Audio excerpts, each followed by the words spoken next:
yaitu mendeskripsikan jarak antar titik ke garis, dan yang ketiga yaitu mendeskripsikan jarak antara titik ke bidang. Kemarin sudah dipelajari tentang tadi tentang titik, garis, dan bidang. Ingat? Ingat. Nah, ini ada gambar yang pertama. Ini gambar apa? Dua ini. Disebut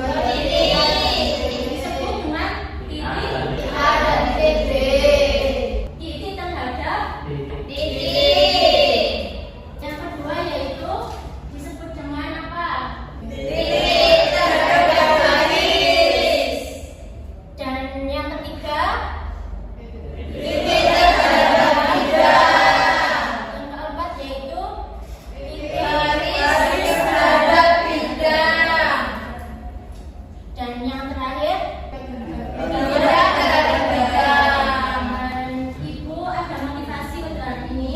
Dalam hidup maupun matematika, jarak tak hanya dilurus ke depan, tapi juga dari sudut-sudut yang tak terlihat.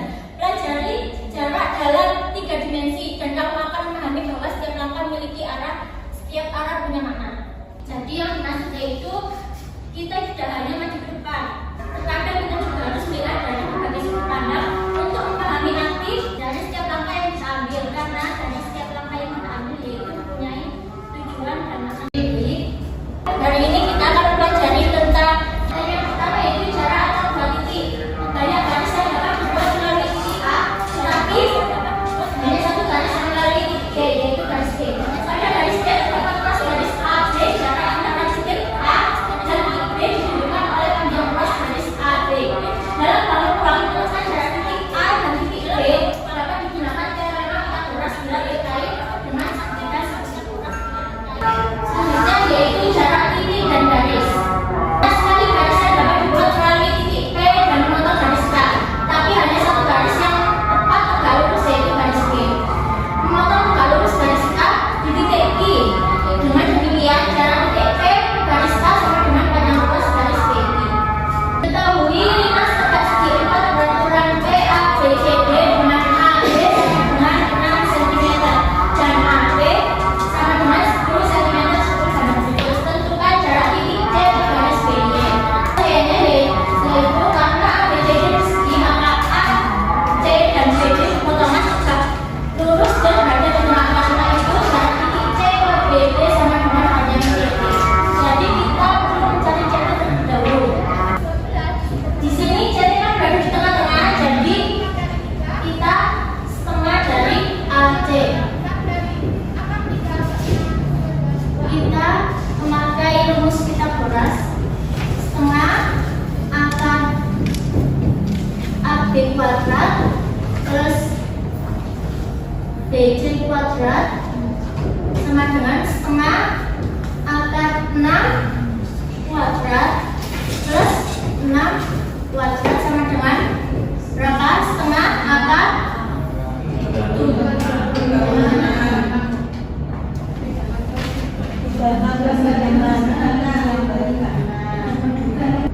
sama dengan setengah akar 7. Kita sederhanakan jadi 3 akar 2.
Oke, gini ya Bu ya. Jawabannya langsung bilang saja. Ya, ya.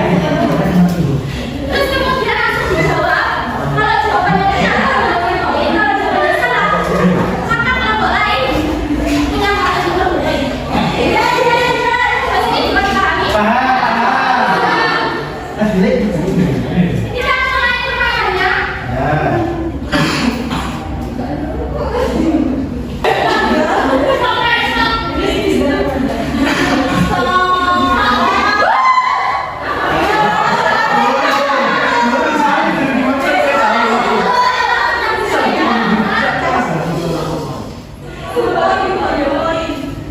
Ini ada suatu soal yaitu rumus ABCD dengan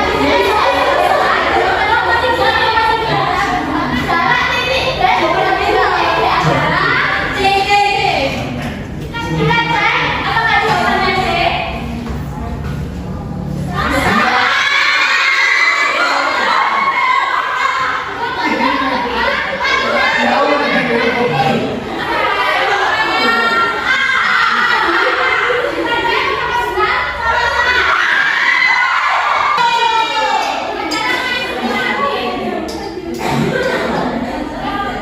Dengan bedanya ini.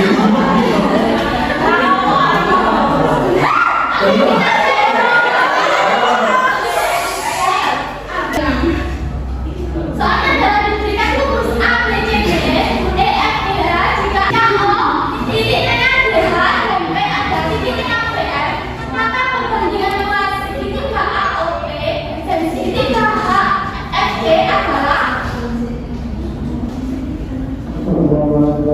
Saya beri waktu 1 menit untuk menjawabnya. Jika tidak, maka saat ini kita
5. Ibu. Untuk materi selanjutnya, sekarang pelajari tentang sudut dalam bidang manajemen sudut.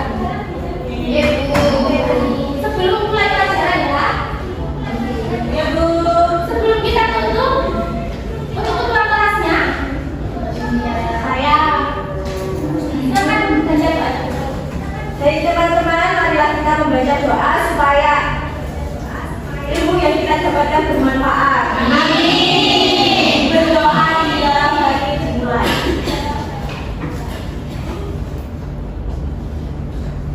Doa selesai. Oke, terima kasih kepada kalian sudah hadir pada hari ini dan saya sangat menghargai semua kalian dalam permainan tadi. Dan saya mohon maaf dan sebesarnya apabila ada kurang atau kelebihan. Akan kata bahwa bila Assalamualaikum warahmatullahi wabarakatuh. Waalaikumsalam warahmatullahi wabarakatuh. Terima kasih, Bu. A few moments later. Assalamualaikum warahmatullahi wabarakatuh. Waalaikumsalam warahmatullahi wabarakatuh. Oke, baik, terima kasih saudara Sahin sama Alif sudah mempresentasikan materi jarak dengan model GBL, Game Based Learning gitu ya. Menarik tadi, saya senang juga. Tapi ya menarik sih, tapi di awal tadi kelihatan kalau kelompoknya tadi jawabnya ngawur, anggap jawab A B C D E aja, belum dihitung gitu. Tapi bagus, maksudnya anak-anak bisa aktif itu sudah kelihatan bagus. Yang pertama, untuk yang tampil pertama tadi, mungkin ekspresinya aja ya, maksudnya ditekanin. Maka tadi berbeda di ekspresinya aja kalau di penilaiannya. Selebihnya udah sama semuanya. Kemudian cara membaca tujuan itu sudah saya ingatkan bahwa jangan membaca tujuan itu saklek itu gitu loh. Silakan dimodifikasi dengan bahasa sehari-hari, tapi intinya nyampe gitu ya tujuan tadi ya. Kemudian apersepsi kalau memilih apersepsi, Mas sudah saya ingatkan juga bahwa apersepsi itu memang kalau di RPP-nya itu di awal, tapi sebenarnya dia nyusunnya di akhir. Jadi kalau saya nyusun apersepsi itu gini, materi saya apa sih? Oh, jarak dan jarak titik ke titik, atau jarak titik ke garis, atau jarak titik ke bidang misalnya. Berarti nanti saya susun dulu soalnya kayak gimana. Saya susun, kemudian nanti butuh konsep apa supaya nanti anak-anak itu lancar. Oh, ternyata tadi butuh konsep Pitagoras. Nah, berarti nanti apersepsinya ya Pitagoras itu lebih masuk. Kemudian di penjelasan tadi di papan tulis juga saya lihat ada luas segitiga. Itu masuk lagi daripada ini apersepsinya ini adalah jarak titik ke titik, nah jarak titik ke garis, jarak bidang ke bidang. Rasanya nggak match kalau nanti ketika terjun ke soal. Mereka kalau kamu nggak ingatkan Pitagoras, bisa-bisa ketika mengerjakan soal itu lupa. Nah, dengan diingatkan dulu, saya punya segitiga ini nih. Ketika saya punya 4 sama 6, sisi miringnya berapa? Pakai apa itu namanya? Pakai grafulas. Begitu juga dengan luas segitiga sama. Jadi yang di apersepsi akan lebih nyambung ketika Pitagoras sama luas segitiga. Ketika saya lihat soalnya tadi. Kemudian tadi ada segitiga HD H aksen, itu saya lihat gambarnya itu nggak ada H aksennya kalau nggak salah, nggak ada. Nah, itu juga bingung di gambarnya, nanti kamu cek lagi di slide-nya, itu H aksennya nggak ada di gambar. Nah, kalau nggak ada di gambar kan bingungin gitu ya. Kemudian tadi kalau nggak salah penyajiannya bilang gini, oke anak-anak kita pakai trigonometri, kayaknya bukan trigonometri deh, yang mana yang trigonometri? Saya lihat terus mana ada trigonometrinya. Nggak ada, kayaknya mungkin kita mau pakai Pitagoras sama luas segitiga itu loh kayaknya loh. Saya dari penjelasan tadi yang sebelah mana yang trigonometri, kok berulang kali bilang oke nanti kita pakai trigonometri ya. Kalau nggak salah gitu tadi saya dengarnya. Nah kemudian ini sayang banget nih karena ini kayak kemarin nih bagus jaringnya, tapi waktunya kebablasan lebih dari 20 menit, sehingga dari kegiatan akhir sampai ke bawah itu tidak dapat nilai tadi. Tapi tidak apa-apa, dimaksimalkan di videonya nanti biar bisa sama dengan yang kemarin ya. Itu aja, mungkin ada yang mau disampaikan. Coba yang trigonometri diklarifikasi. Gimana maksudnya trigonometri? Atau mungkin saya yang kurang pas? Mohon maaf Pak, tadi salah pengucapan. Salah pengucapan ya? Yang benar apa? Pitagoras Pak. Pitagoras ya. Bukan saya tadi ketika saya lihat caranya itu nggak ada trigonometri sama sekali, adanya Pitagoras sama luas segitiga. Nah itu yang nanti dijadikan apersepsi tambah lebih bagus. Gitu ya? Iya. Pun itu aja. Ada lagi yang mau disampaikan? Sudah Pak, Cukup? terima kasih Kalau atas cukup. kesempatannya. Oke. Sukses saja saya kira. Wassalamualaikum warahmatullahi wabarakatuh. Waalaikumsalam warahmatullahi wabarakatuh. Assalamualaikum warahmatullahi wabarakatuh. Waalaikumsalam warahmatullahi wabarakatuh. Kami bertugas sebagai komentator dari kelompok 5 sebelumnya. Kami terpukau, kami takjub dengan penampilan mereka, yang dimana mereka berhasil menampilkan suatu film ini dengan sangat baik. Entah itu cara penyampaian materi maupun metode permainan yang digunakan, sehingga kelas serasa hidup dan menarik perhatian para murid. Tetapi di sini kami ada beberapa masukan yang insya Allah kalau dimasukkan di dalam prototipnya akan menambah perfectnya penampilan dari kelompok ini. Yang pertama itu dari pendahuluan. Saat guru sudah masuk ke kelas, guru itu harus bisa menghidupkan suasana di kelas, sehingga kelas itu murid-murid bisa merasakan euforia untuk mengikuti pelajarannya, dan segi yang bisa mewujudkan untuk kehidupan di kelas itu dari mimik wajah, ekspresi wajah itu sumringah, sehingga siswa itu bisa mengikuti dengan enak juga, dan dari intonasinya. Selanjutnya yang kedua itu pada slide, saat guru menjelaskan pada bagian-bagian slide, guru juga harus menjelaskan sesuai dengan bahasa murid-muridnya, jangan terlalu fokus ke slide-nya. Baik, yang terakhir mungkin ini ada fenomena yang mendadak yang tidak diduga-duga. Salah satu contohnya tadi tiba-tiba proyektornya tidak sesuai ekspektasi, dan dimana proyektornya itu tidak bisa menampilkan seluruh tampilan yang ada di PPT yang telah dibuat. Itu tadi kan ada kepotong bagian sedikit. Nah, seharusnya di situ guru harus bisa tanggap untuk menyelesaikan masalah tersebut. Entah itu anak-anak disuruh buka bukunya, atau atau seorang guru itu menuliskan kekurangan yang ada di PPT itu di depan, sehingga anak-anak itu bisa melihat atau tidak hanya mendengarkan, sehingga kan terkesan abstrak. Mungkin cukup itu aja komentar dari kami. Kalau ada lebihnya mohon maaf. Ya, terima kasih kepada Mbak Almas dan juga Mbak Laras atas kritik dan juga sarannya. Assalamualaikum warahmatullahi wabarakatuh.